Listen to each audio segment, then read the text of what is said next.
오늘 하나님의 말씀 요한복음 9장 1절부터 41절까지를 합독했습니다. 말씀의 제목은 보지 못하는 자를 보게 하리라는 말씀의 제목입니다.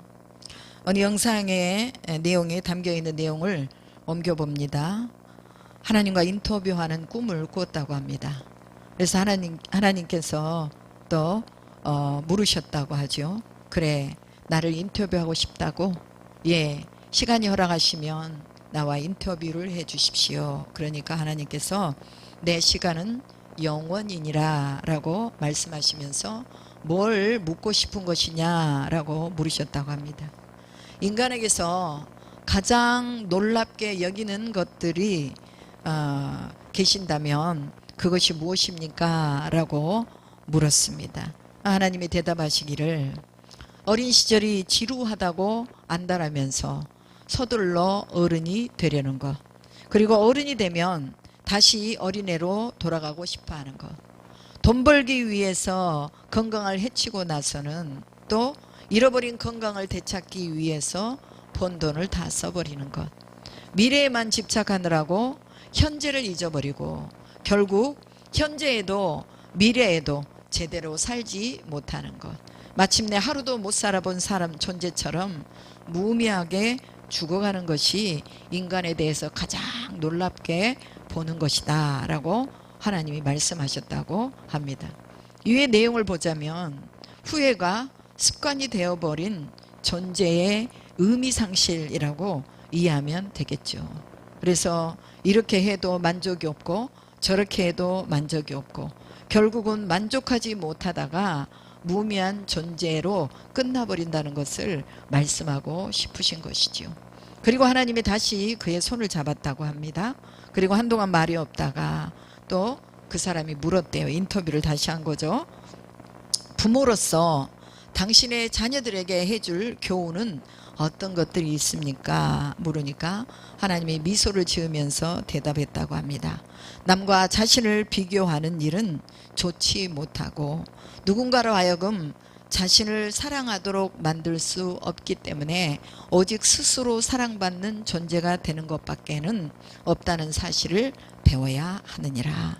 가장 많이 가진 자가 부자가 아니라 더 이상 필요한 것이 없는 사람이 부자라는 것을, 사랑하는 사람에게 상처를 주는 데는 단 몇 초밖에 걸리지 않지만 그 상처를 치유하는 데는 여러 해가 걸릴 수 있다는 사실을, 용서를 실천함으로써 용서를 배우기를, 사람들은 서로 극진히 사랑하면서도 단지 그 사랑을 아직도 표현하는 방법을 모르고 있을 뿐이라는 사실을, 두 사람이 똑같은 것을 바라보면서도 그것을 서로 다르게 볼 수 있다는 사실을, 또 서로 용서하는 것만으로는 부족하니 너희 스스로 용서해야 한다는 사실을 알아야 하느니라. 이렇게 이제 인터뷰를 하고 끝냈다고 합니다. 또 위의 내용을 보자면 부모로서 자녀들에게 교훈을 주고 싶은 말이 뭐냐, 무슨 말입니까? 비교하지 말아라는 거예요. 남과 너를 비교하지 말아라. 너를 사랑해라, 그 말이죠. 그리고 부자가 되려고 소중한 것을 잃어버리지 말아라. 그리고 이제 네가 나를 만났다면 나를 만족하고 나 하나로 만족해라, 그 말이지요. 그리고 또 남에게 상처 주지 말아라. 또 용서를 실천해라. 그리고 다름을 인정해라. 이 말씀을 이제 인터뷰를 통해서 했다고 하는 그런 영상의 내용을 제가 보았습니다. 이 내용을 읽으면서 또 현재 내 삶에서 누리지 못하고 있는 우리 인생의 실상을 보는 것 같아서 공감을 했습니다.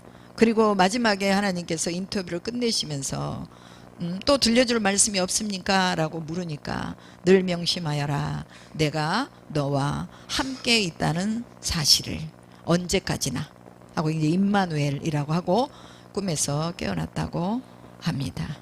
이 메시지의 내용을 통해서 우리에게 주고자 하는 내용이 무엇입니까? 언제까지라도 하나님이 나와 함께 하신다는 사실을 기억하라는 것입니다. 언제까지? 영원까지 말입니다. 현재 내가 서야 할 자리, 그리고 만나야 할 사람들, 그리고 중요하게 생각해야 할 것이 무엇인지를 잠시 생각해 보았습니다. 더 가지려고 발버둥을 치는 세상에서 더 이상 필요한 것이 없는 사람이 될 수 있는 것은 삼위일체 하나님이 내 안에 계시면 누구보다도 부유한 자가 되고 부자가 된다는 사실을 알고 행복해지는 것입니다. 그래서 우리는 이 땅 가운데서는 절대로 우리가 만족함이 없습니다. 돈을 많이 가져도 그 돈에 만족하지 못합니다. 사람의 사랑을 인간적으로 가져도 그 사랑은 흘러가 버리기 때문에 잡아둘 수가 없다는 것입니다. 그러나 삼위일체 되신 하나님, 성부와 성자와 성령께서 우리와 함께 계시면 우리는 부족한 것이 없다는 것이지요. 이것을 우리가 오늘날 누리고 살아가고 있습니까? 여러분에게 부족함이 있어요, 없어요? 있어요? 있어요? 하나님 한 분이면 부족한 것이 없다는 거예요.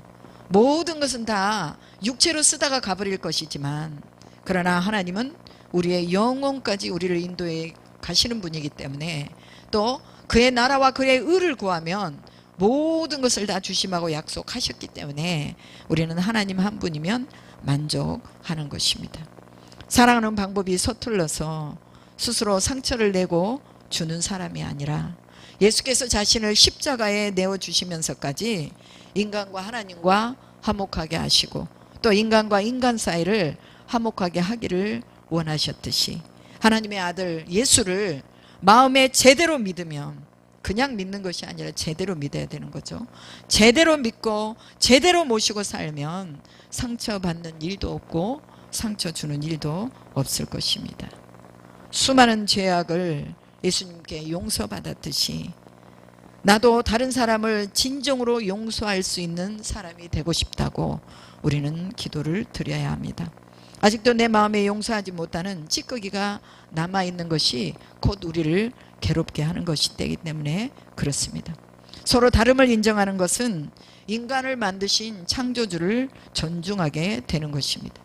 하나님의 작품은 신묘막측, 즉 신기하고 오묘하고 측량할 수 없다는 그런 뜻을 가지고 있습니다. 그래서 우리는 하나님을 말할 때 신묘막측 하신 분, 창조주 하나님의 작품들 앞에 하나님의 지혜를 감탄할 수밖에 없는 것입니다. 세밀하고 또 정확하게 꼭 필요하기 때문에 나 혼자가 아닌 다른 사람을 내 곁에 두시고 그를 통해서 나를 작품으로 만들어 가고 계신다는 것을 알아야 합니다. 하나님의 마음을 그곳에서 엿볼 수 있다면 우리는 이미 신묘막측하신 하나님의 시나리오 안에서 결말을 알고 고난 중에라도 웃으면서 해피엔딩을 기다릴 것이기 때문입니다. 만약에 제가 하나님께 인터뷰를 한다면 저는 이것을 물었을 거예요. 왜 누구누구는 저렇게 변하지 않을까요? 라고 묻고 싶어요. 여러분 이런 거 물어보세요, 안 물어보세요? 하나님께 물어보시죠. 아유, 왜 저 사람은 저렇게 변하지 않을까요? 왜 쟤는 저렇게 변하지 않고 왜 저대로 있는 것입니까? 하고 하나님께 물어본다면 하나님 뭐라고 대답하실까? 제가 또 자문자답을 해봤어요. 그 대답하실 말씀은 이런 것일 것 같아요. 내가 온전한 사람으로 변할 때까지 그는 변하지 않을 것이다. 내 아들 예수의 체질로 네가 완전히 바뀔 때까지는 그는 변하지 않을 것이다. 이렇게 말씀하실 것 같아요.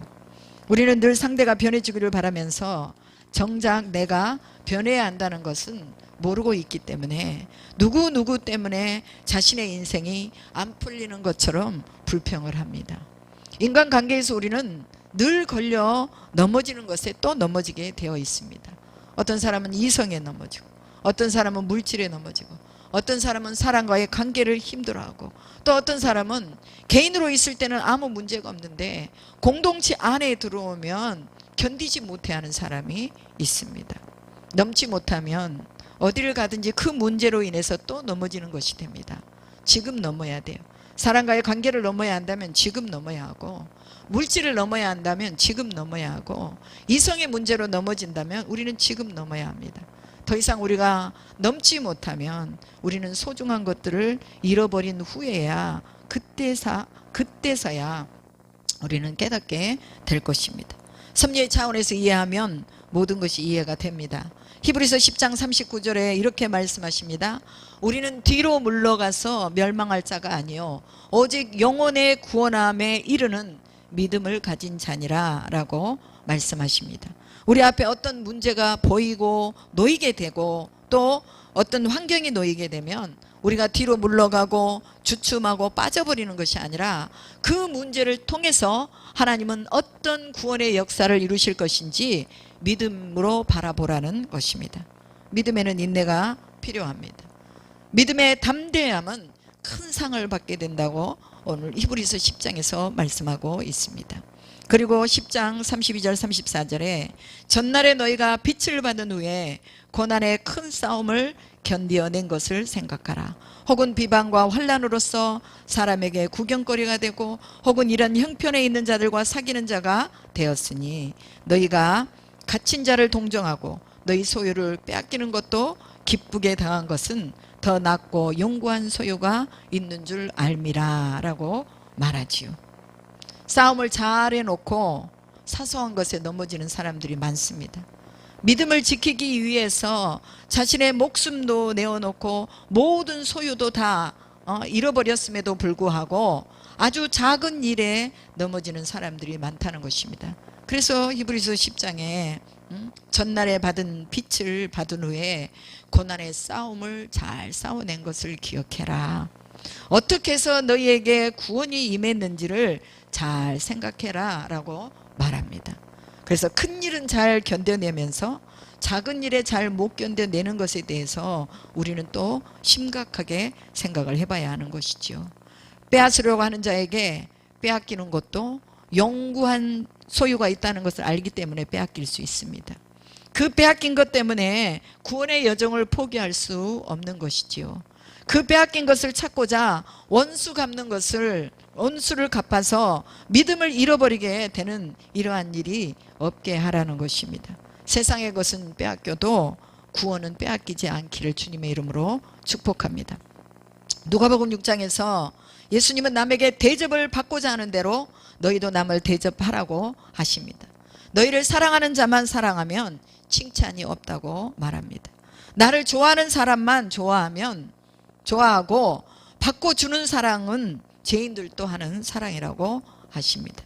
우리는 질이 다른 사랑을 성령을 통해서 알아가고 배워가는 중입니다. 원수까지도 사랑하는 법을 예수 그리스도를 통해서 배워가고 있습니다. 원수까지도 사랑할 때 우리 앞에는 장애물도 없어지고 갈등도 없어지고 상처도 받지 않게 되는 것입니다. 비판하지 말라. 그리하면 너희가 비판을 받지 않을 것이요. 정죄하지 말라. 그리하면 너희가 정죄를 받지 않을 것이요. 용서하라. 그리하면 용서를 받을 것이요 라고 하시면서 하지 말 것과 하라는 것을 분명하게 선을 그어 놓으셨습니다. 그러면서 주라. 그리하면 너희에게 줄 것이니 구이되어 누르고 흔들어 넘치도록 너희에게 안겨주리라. 너희가 헤아리는 그 헤아림으로 헤아림을 도로 받을 것이니라 라고 누가복음 6장 38절에 말씀하십니다. 비판하고 정죄하는 것보다 먼저 해야 할 것이 용서해야 한다는 것입니다. 용서를 배우라는 것이지요. 그 용서는 사람에게서 배우는 것이 아니라 예수님께 배워야 하는 것입니다. 예수님처럼 용서하라는 것입니다. 자기 자신에 대해서는 뭐 이 정도로 가지고 저 사람이 화를 내는 거야 이렇게 말하지만 남에 대해서는 어떻게 저 사람이 저럴 수가 있어, 어떻게 나한테 저럴 수가 있어. 바로 이것이 바로 우리 자신들이 가지고 있는 우리 나름대로 편안식의 어떤 잣대를 사람에게 대는 것입니다. 우리는 늘 헤아림으로 또 하나님이 우리를 헤아려 주실 것을 기도하는 것이지요. 주기도문에도 나와 있지요. 용서한 것처럼, 남의 죄를 용서한 것처럼 나의 죄를 용서하여 주옵시고. 이것이 바로 오늘 우리가 구해야 하는 올바른 기도라는 것을 또 깨닫게 되는 것입니다. 십자가에서 피를 다 쏟으시면서 보여주시는 것이 죄인을 위한 용서였습니다. 죄인이 아니면 그리스도가 쏟으신 피는 받을 수가 없습니다. 죄인이기 때문에 그분의 피를 받아 마시고 죄가 깨끗하게 씻겨지게 되는 것입니다. 예수님께서 십자가를 지시기 전에 성만찬의 제자들을 참여시킨 이유가 무엇이었습니까? 너희들 힘으로는 용서할 수 없다. 앞으로 너희를 내어주고 옥에도 가두고 매도 때릴 것인데, 그리고 너희들의 재산도 빼앗을 것인데 너희의 힘으로는 절대로 용서할 수 없다는 의미가 이 성만찬에 함축이 되어 있습니다.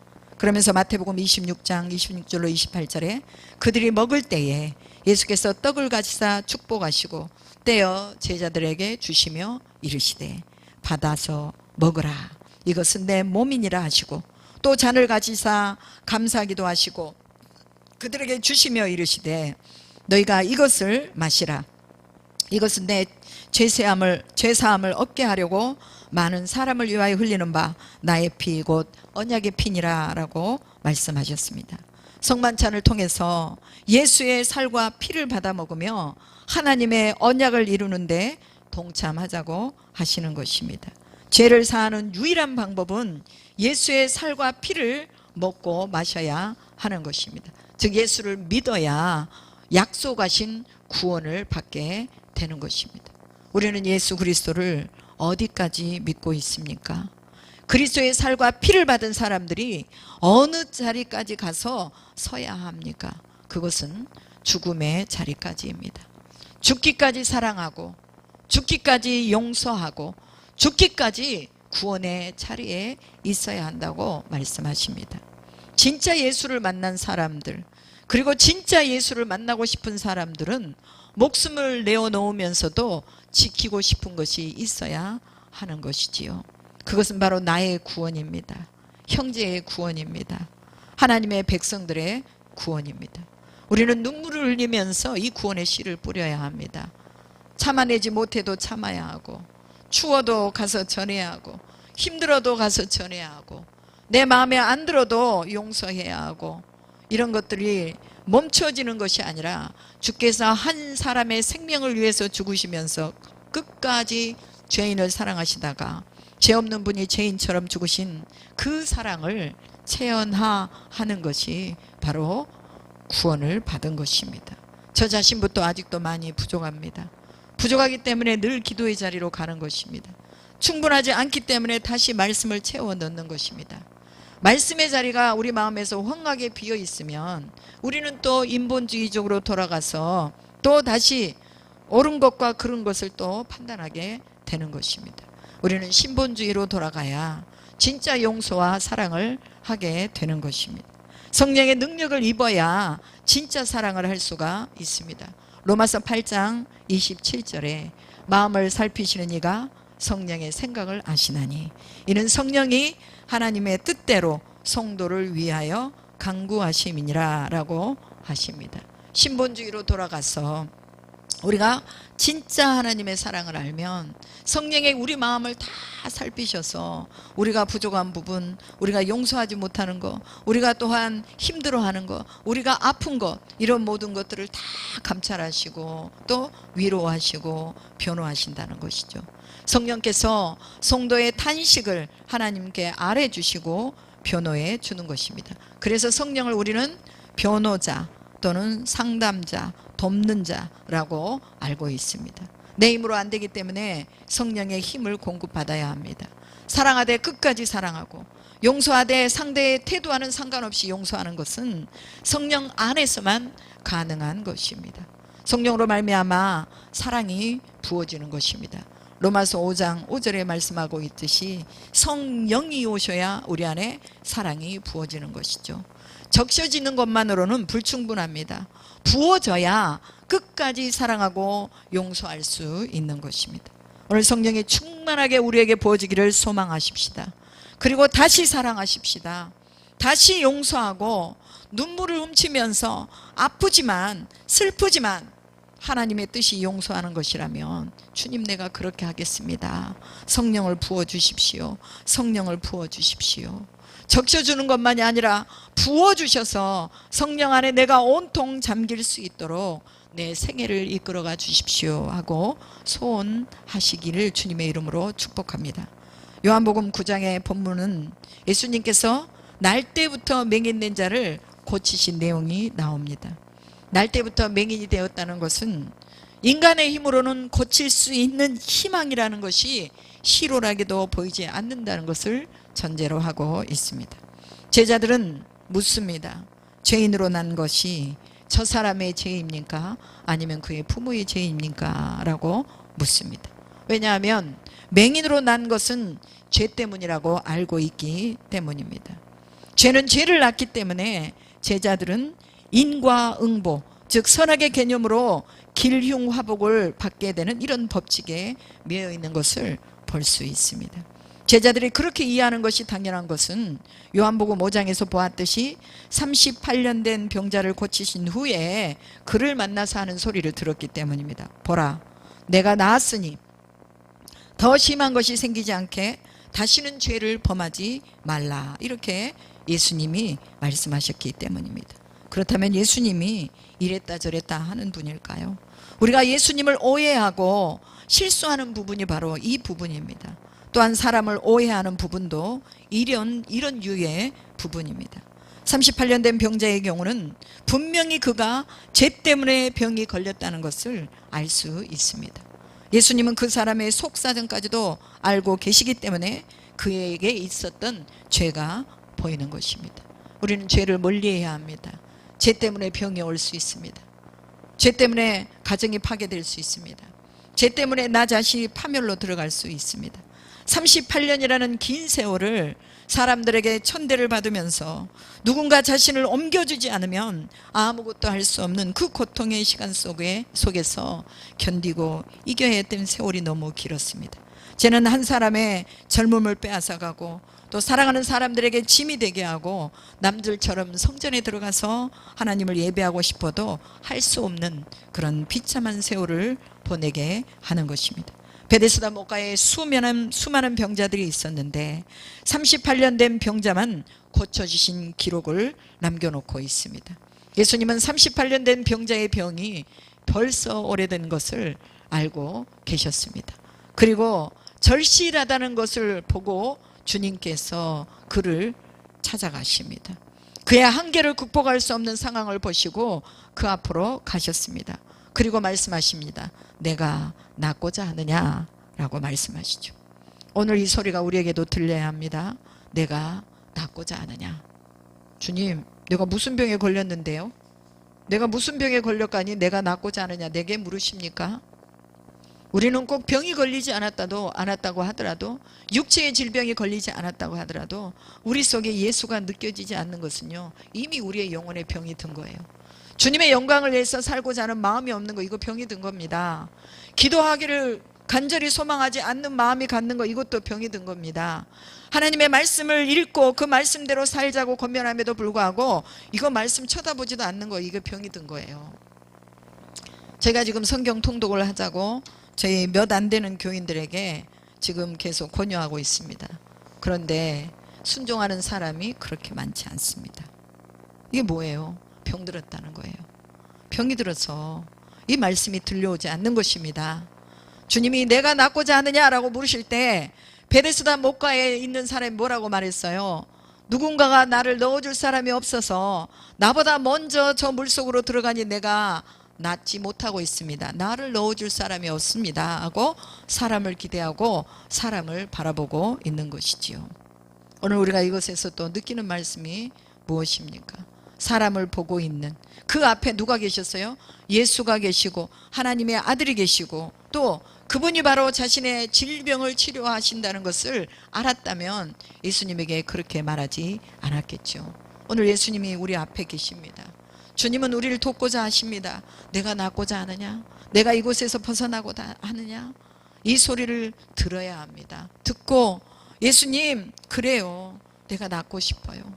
내가 이 가운데서 헤어나오고 싶어요. 여기서 빠져나가고 싶어요. 나는 왜 늘 이렇게 실패한 인생처럼 이렇게 살아야 해요? 하나님이 살아계시고 나를 위해서 당신의 생명까지도 내게 주셨는데 왜 나는 여전히 지금 이렇게 병든 채로 살아야 하는 것입니까? 라고 우리가 주님 앞에 나아간다면, 주님의 음성을 듣는다면 주님이 오늘 우리에게 말씀하실 것입니다. 내 자리를 들고 걸어가라. 오늘 이 음성이 들려지기를 축복합니다. 우리가 있는 이 자리에서 이제는 들고 걸어가야 하는 거예요. 여기서 또 우리가 의문이 있는 것이 있습니다. 그냥 일어나 걸어가라 하지 않고 자리를 들고 걸어가라고 하신 이유가 뭘까? 이날은 안식일이었어요. 안식일에는 자리를 들고 걸어가면 안 되는 거예요. 이게 안식일의 법에 어긋나는 것이었습니다. 그러니 유대인들이 덤벼든 것입니다. 병 나은 사람 보고 그것을 기뻐하기는커녕 안식일인데 왜 자리를 들고 걸어가느냐 하고 이 병 나은 사람에게 말하는 것이죠. 그러니까 이 병 나은 사람이 뭐라고 해요? 나를 진흙으로 이겨서 또 내 눈을 보게 하신 그가 걸어가라고 명령해서 내가 가고 있습니다 라고 말을 하지요.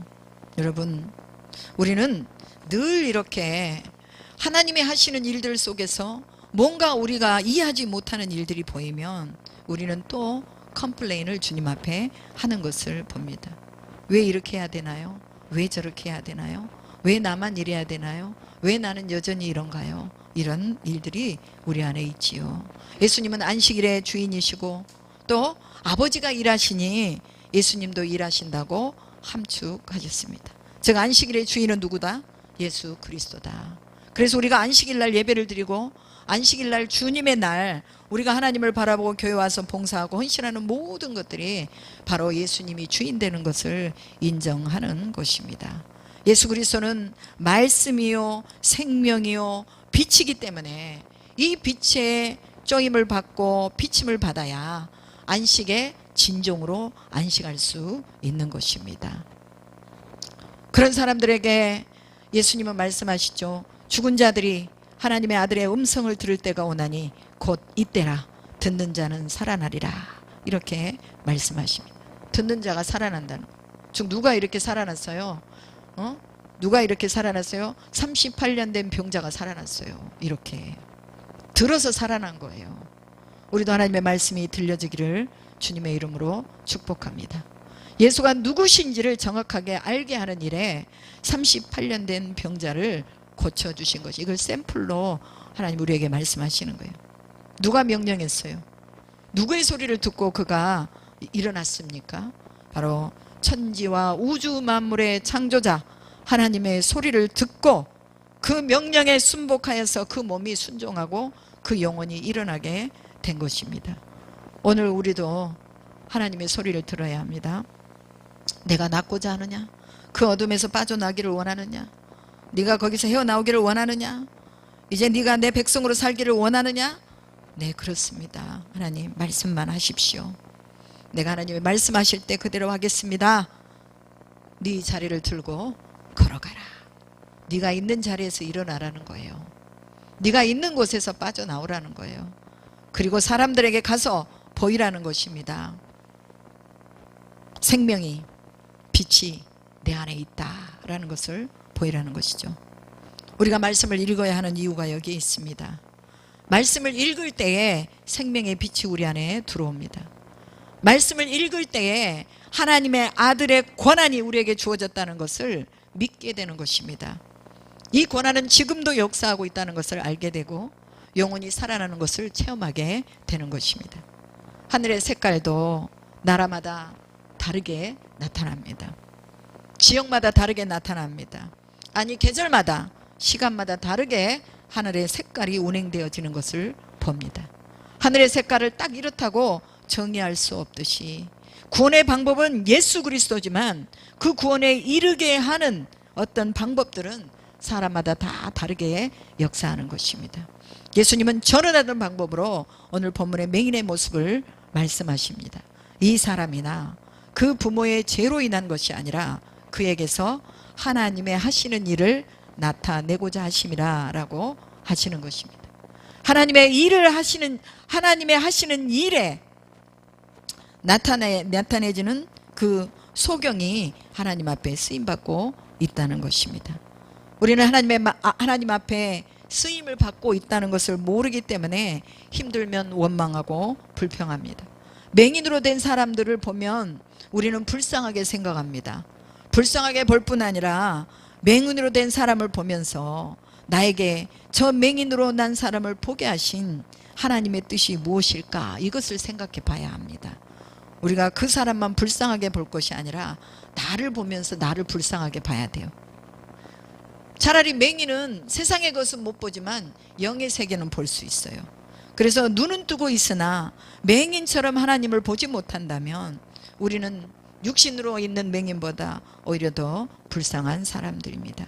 내 눈에 보이는 주변의 사람들을 보면서 하나님은 무언가를 깨닫기를 원하신다는 것을 알아야 합니다. 그래서 맹인을 보고도 우리는 깨달아야 해요. 또 나를 속상하게 하는 사람들을 보고도 우리는 깨달아야 돼요. 우리 눈으로 보기에 온전하지 못하는 사람들이 내 주변에 많습니다.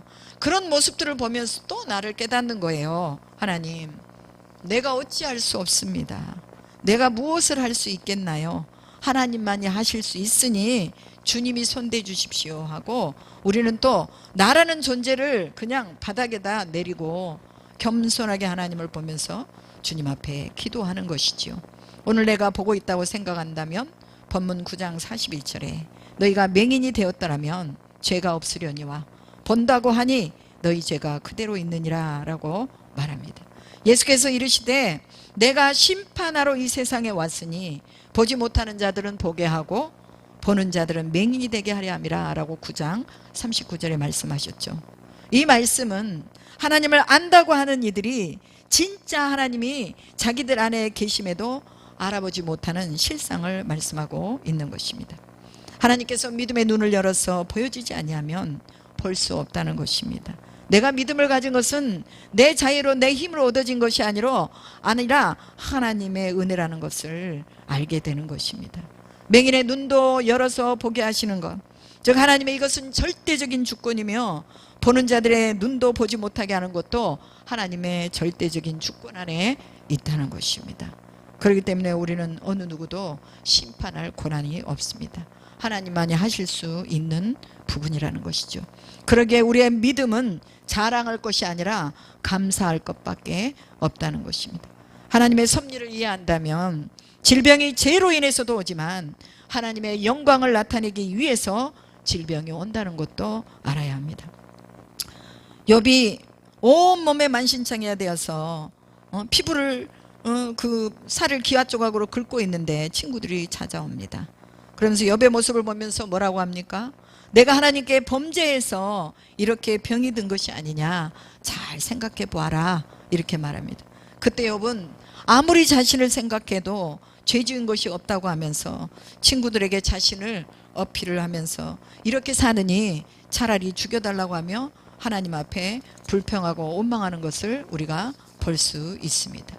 침묵하시는 하나님께서 욥기 38장에서 말씀하십니다. 내가 바다를 만들 때에 내가 거기 있었느냐? 빛을 만들 때에 내가 거기 있었느냐? 광명의 길과 흑암의 길이 어디인지 내가 아느냐? 내가 하늘의 궤도를 알며 법칙을 아느냐? 내가 짐승의 먹이를 어떻게 공급하고 있는지 내가 아느냐? 말에 흩날리는 갈기를 내가 입혔느냐? 독수리의 힘있게 날아가는 날개의 방향을 내가 아느냐? 내가 낚시로 리워야단 즉 악어의 혀를 꿰을 수 있느냐? 모든 높다고 하는 자를 내려다보며 모든 교만한 자들에게 군림하는 왕을 누가 내었느냐라고 말씀하십니다. 즉 불평할 것이 없다는 것을 말씀하시죠. 하나님의 창조세계의 말씀을 듣고 욥은 송구한 마음으로 하나님 앞에 답을 합니다. 주께서 못하실 일이 없고 무슨 계획이든지 못 이루실 것이 없는 줄을 아오니 무지한 말로 이치를 가리는 자가 누구니까? 나는 깨닫지도 못한 일을 말하였고 스스로 알 수도 없고 헤아리기도 어려운 일을 말하였나이다. 내가 주께 대하여 귀로 듣기만 하였사오나 이제 눈으로 주를 배움나이다 라고 고백하고 있습니다. 욥의 고난을 통해서 자신의 의로움이 먼지와 같다는 것을 알게 하셨습니다. 하나님 앞에 내세울 의가 하나도 없다는 것을 고백하게 합니다. 자신의 의로 자기의 가정을 지탱하고 있는 줄 알았는데 그게 아니었다는 거예요. 하나님을 오해하고 있었던 것을 실토하면서 자기도 모르는 말을 했다고 하나님 앞에 고백하고 있는 것을 볼 수 있습니다. 우리도 마찬가지입니다. 하나님이 계획하신 바를 우리가 어찌 다 이해할 수 있겠습니까? 맹인으로 난 이 사람을 바라보면서 이것이 누구의 죄입니까? 라고 말했던 제자들에게 예수님이 보여주고자 했던 영적인 메시지가 무엇이었겠습니까? 하나님이 하신 일을, 하나님의 영광을 나타내기 위한 것이니 이것이 죄로부터 온 것이 아니라고 말씀을 해주고 있는 것입니다. 여러분, 우리는 죄인이지만 죄의 무게가 사람마다 다 달라요. 죄의 무게가 다르다고 해서 죄인이 아닙니까? 죄인이에요. 다 죄인이에요. 죄의 무게가 다르지만 내 죄가 조금 가볍다고 해서 더 큰 죄에 눌려있는 사람을 우리가 정죄하거나 비판할 수 없다는 거예요. 주님 앞에 오직 하나님 용서해 주세요. 긍휼을 베풀어 주세요. 나를 이렇게 하나님의 말씀으로 세워주시니 감사합니다. 그나마 내가 내 죄를 깨닫게라도 해주시니 감사합니다 라고 우리는 하나님 앞에 우리가 감사만이 드려야 될 것밖에 없다는 것입니다. 요한복음 9장에 나와 있는 말씀과 흡사합니다. 내가 세상에 있는 동안에는 세상의 빛으로라 하시고 땅에 침을 뱉어서 진흙을 이겨서 그의 눈에 바르시고 실로암 못에 가서 씻으라 이렇게 말씀하십니다. 실로암을 번역하면 보내심을 받았다라는 뜻이라고 합니다. 물로 진흙을 이기셔도 되는데 예수님이 침으로 진흙을 이기신 이유가 뭘까요? 38년 된 병자를 고치신 것처럼 말씀만 하시면서 네 자리를 들고 걸어가라 하시면 되는데, 네 눈이 떠져라 하시면 되는데, 나사로에게 말했던 것처럼 나사로야 무덤에서 나오너라 라고 이렇게 말씀만 하면 되는데, 물도 아닌 침으로 진흙을 이겨갖고 바르시고는 실로암 못에 가서 씻으라 이렇게 말씀하신 이유가 무엇이겠습니까? 제가 주석을 한번 찾아봤어요. 침을 사용하신 이유 주석에서 찾아보니까 침의 효능에 대해서 써져 있더라고요. 그래서 침이 약으로 쓰였다. 그리고 그 침이 그 사람의 눈을 고칠 수 있는 그런 어떤 효능이 거기에 들어가 있는 것이다. 여러분, 백날 침 뱉어가지고 진흙을 이겨갖고 맹인 앞에 가서 붙여보세요. 그게 고쳐지나? 안 고쳐져요. 그러나 저는 침의 효능적인 부분으로 해석하지 않고 이 부분을 9장 39절에 말씀하는 것처럼 심판의 권위가 아들에게서 나온다는 것으로 이해를 했습니다. 하나님의 아들이 어떤 방법으로 구원을 이루어 가시든지 절대적인 방법을 쓰신다는 것입니다. 사람들이 더럽다고 생각하는 그 침을 하나님이 예수님께서 뱉으셔서 진흙으로 이겨서 소경의 눈을 뜨게 하는 재료로 쓴다는 것은 하나님께는 부정하고 정한 것들의 규정이 없다는 것을 말씀하고 있습니다. 사람이 보기에 정하고 부정하죠. 하나님 보시기에는요, 정하고 부정한 것이 없어요. 내가 부정하다고 생각하는 것도 하나님이 그것을 예양하시면 그건 부정한 것이 아니에요. 하나님이 정하고 부정한 것을 사람에게 정해준 것이지 하나님에게 정해준 것이 아니라는 것입니다. 왜? 정한 것도 하나님의 창조물이요, 부정한 것도 하나님의 창조물이기 때문에 그렇습니다. 침이 우리가 보기에 더러운 것이지만, 그러나 이것을 이용해서 예수께서는 사람을 고치시는 것을 볼 수 있습니다. 우리의 인생에서 우리가 더럽다고 하는 것, 우리가 부정하다고 하는 것을 통해서 하나님은 다시 영광을 나타내신다는 것을 기억하자는 것입니다. 실로암 못은 보내심을 받았다는 이름이듯이 예수께서 하나님께로부터 보내심을 받았다는 영적 의미를 그 안에서 부여하고 있는 것입니다. 예수는 스스로 자생해서 인간의 부모의 육신으로 태어난 것이 아니라 하나님께로부터 보내심을 받았다는 것입니다. 여러분, 오늘 우리는 누구에게 보냄을 받았습니까? 누구로부터 보냄을 받아서 여기에 서 있습니까? 커넥션 교회라는 이 교회에 여러분들이 누구로부터 왔습니까? 혈연이나 지연이나 이런 것들 때문입니까? 물론 그것도 있겠지요. 그러나 하나님의 더 깊은 뜻과 섭리는 바로 여러분들을 하나님이 이곳으로 보내셨다는 것입니다. 아멘. 우리는 믿고 하나님이 나를 여기에 보내셨구나. 그렇다면 여기에서 내가 이루어야 될 구원의 여정이 무엇인가를 또 생각해 보아야 한다는 것입니다. 보내심을 받았다면 보내신 자를 흡족하게 해야 합니다. 보내신 자의 영광을 위해서 살아야 합니다. 보내신 자의 뜻이 무엇인지를 분명하게 알아야 한다는 것입니다. 나를 위해서 하나님이 예수를 보내셨습니다. 날 때부터 맹인이 된 그를 위해서 예수께서 인간의 몸을 입고 세상에 오셨다는 것입니다. 예수님은 영육의 구원을 위해서, 우리에게 주시기 위해서 오셨다는 것입니다. 선한 것도 악한 것도 하나님이 결정하는 것이지 사람이 결정하는 것이 아니라는 것을 보여주시는 것입니다. 오늘 우리가 본다고 하면 우리는 맹인이 되는 것입니다. 오늘 우리가 안다고 하면 우리는 모르는 것이 되는 것입니다. 우리는 자꾸 내가 안다는 것으로 판단하고 내가 안다는 것으로 정죄하기 때문에 자꾸 하나님하고는 멀어져 가는 거예요. 육체의 맹인이 불쌍한 게 아니라 천지의 주제이신 하나님을 볼 수 없는 자가 맹인인 것입니다. 맹인이 되게 하는 결정권도 예수님께서 부여하신 특권입니다. 오늘 우리는 눈을 뜬 사람입니까? 아니면 맹인입니까? 아직도 하나님의 섭리를 알지 못하는 것들이 우리 안에 너무나 많습니다. 현상을 보고 판단하거나 정죄하기 일쑤입니다. 바리새인들과 서기관들은 그렇게 현상을 보고 판단하고 정죄하면서 구원의 문을 닫아갔습니다. 그러나 세리와 죄인들에게는 구원이 열려 있었습니다. 왜 그럴까요? 자신을 죄 없다고 하고 의롭다고 하는 자에게는 구원의 문이 닫히지만 자신이 죄가 있다고 하고 나는 죄인이라고 고백하는 사람에게는 구원의 문이 열려 있기 때문에 그렇습니다. 죄인됨을 고백하면서 오늘 우리가 주 예수 그리스도의 길을 보게 해달라고 기도할 수 있기를 축복합니다. 오늘 우리가 처한 모든 환경은 하나님의 하시는 일을 나타내는 것임을 알고 주님 나를 써주심에 감사합니다 라고 하나님 앞에 감사의 기도를 드려야 할 줄로 믿습니다. 병이 들었든지 물질이 있든지 없든지 내 삶에서 어떤 환경에 어려움이 있든지 없든지 부모로 인해서 자식으로 인해서 아니면 나 자신으로 인해서 어려움 가운데 있든지 이 안에서 하나님의 영광을 나타내기 위함 즉 하나님의 하시는 일을 나타내기 위함이라고 우리가 믿을 때에 우리 안엔 진정한 감사가 나올 수 있는 것입니다. 정죄하고 판단하는 자로 우리를 쓰지 않기를 우리가 기도해야 할 것입니다.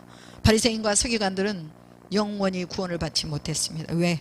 그들은 하나님의 말씀은 알고 있었지만 하나님이 보내신 자가 누구인지를 몰랐기 때문입니다.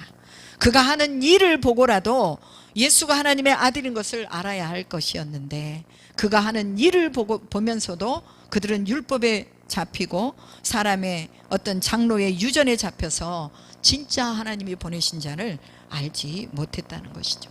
혹여 그가 하나님의 아들인가 하고 궁금했던 니고데모마저도 와서 거듭나야 하겠다는 말을 이해하지 못하고 또 저가 정말 하나님의 아들인가 하고 부자가 와가지고 예수님에게 가르침을 받았어도 그가 가지고 있었던 이 재물을 놓지 못함으로 인해서 영혼을 잃어버린 이런 상황들을 우리는 성경을 통해서 보고 있습니다. 오늘 진짜 소경이 누구입니까? 눈이 보지 못한 사람이 소경입니까? 아닙니다. 오늘 우리가 하나님의 말씀을 이해하지 못하고 그 말씀에 순종하지 못하는 것이 바로 소경입니다. 우리는 늘 하나님의 말씀으로 무장이 되어 있어야 합니다. 그렇기 때문에 연초부터 우리가 하나님의 말씀을 읽고 이 말씀을 우리가 우리 마음에 새기자고 계속해서 우리는 말씀을 또 읽어 나가고 있습니다. 저희는 이미 일독을 끝냈고 이제 성경 이독제에 들어가는데 매일 1시간씩 이렇게 성경을 읽게 되면은 거의 한 달 조금 한 달 한 2일이나 3일 정도 지나서 우리는 또 성경을 일독하게 됩니다. 이렇게 되면 뭐 부지런하면 우리가 1년에 한 10독은 할 수 있고 또 조금 한 30분 정도씩만 하루에 1.4배속으로 읽어도 1년에 5독은 충분하게 할 수 있습니다. 성경을 많이 읽는 게 중요한 게 아니죠. 성경을 많이 읽는 것보다는 그 성경 안에서 하나님이 우리에게 주고자 하는 메시지를 잡아야 되는데 그런데 이게 성경이 가만히 우리가 눈으로 주목하여 봐도 이게 이해가 되든가요 안 되든가요? 안 돼요. 성경을 뭐 30번 50번을 읽어도 성경이 이해가 안 돼요. 100번을 읽어도 이해가 안 돼요. 어차피 우리가 이해가 안 됩니다. 그러나 우리가 성경을 꾸준하게 읽는 것은 나도 모르는 사이에 내 영에 채워지는 영적인 힘이 우리 안에 오기 때문에 우리는 이 성경을 꾸준하게 읽어 나가야 하는 것입니다. 이해되지 않아도 여러분들 처음에는요 초벌이라고 초벌구이 하잖아요. 초벌구이 뭐 이렇게 고기를 우리가 또 숯불에 구울 때도 초벌로 굽고 그 다음에 또 느슨한 불로 구워야 맛이 나듯이 우리도 또한 초벌 구이는 해야 되잖아요. 하나님의 말씀 앞에 우리가 진짜 이게 내 영혼 속에 새겨지도록 내가 이해하든지 이해하지 못하든지 간에 그냥 읽어 나가는 거예요. 읽어 나가다 보면 하나님이 어느 순간에 우리를 영적으로 딱 어떤 눈이 확 떠지게 하는 그런 말씀이 마치 망원경으로 보는 것처럼 그렇게 말씀이 확 들어오는 게 있어요. 저도 일독을 하면서 그게 눈에 들어오는 것들이 많이 있었습니다. 그러면서 또 제 마음에 새겨보는 거예요. 그래, 맞아. 말씀밖에 없다. 하나님의 말씀밖에는 내가 붙들고 살 것이 없다. 그러면서 또 말씀 앞에 주시는 위로와 힘과 능력을 다시 체험하게 되는 것입니다.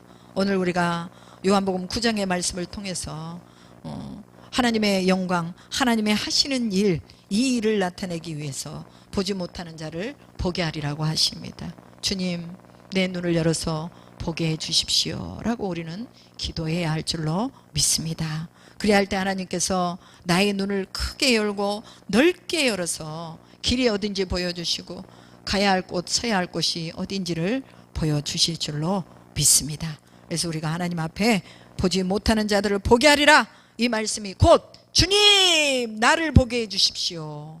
내 눈을 열어서 보여주십시오. 내가 맹인되었습니다. 주님을 보지 못했습니다. 알지 못했습니다. 하나님, 내가 보게 해 주십시오 라고 기도하는 우리 모두가 되시기를 주님의 이름으로 축복합니다. 기도하겠습니다. 하나님, 감사합니다. 날 때부터 맹인된 자를 고치시며 주님이 또 세상의 주인 되심과 또한 심판의 모든 권리를 가지고 계시는 것을 말씀해 주셨습니다. 주님은 맹인을 고쳐서라도 천국과 하나님의 나라를 선포해 주심에도 불구하고 그 예수 그리스도께서 보여주시는 이 하나님의 아들의 권위를 나타내 주심에도 불구하고 바리새인과 서기관들은 정녕 주님과는 멀어진 삶을 살았습니다. 하나님, 오늘도 우리가 예수를 믿는다고 하면서도 예수와 멀어져 있는지 다시 생각해 보게 하시고, 생명의 말씀 안에 살고 있다고 하면서도, 예배자의 삶 안에 살고 있다고 하면서도 우리 속에 구원의 감격이 없는지 살펴보게 하여 주시옵소서. 그리하여 우리의 삶이 어떠하든지, 우리의 환경이 어떠하든지 내 안에서 하나님의 영광을 나타내고 계신다는 것을 알게 하시고 하나님의 하시는 일을 나타내고 계신다는 것을 알게 하여 주시옵소서. 그리하여 감사하게 하시옵소서. 모든 것을 감사하게 하시옵소서. 슬픔 중에도 감사하게 하시옵소서. 낭망 중에도 또한 괴로움 중에도 감사할 수 있는 믿음 허락하여 주시옵소서. 그렇게 하실 줄 믿고 감사드리며 예수님의 이름으로 기도합니다. 아멘.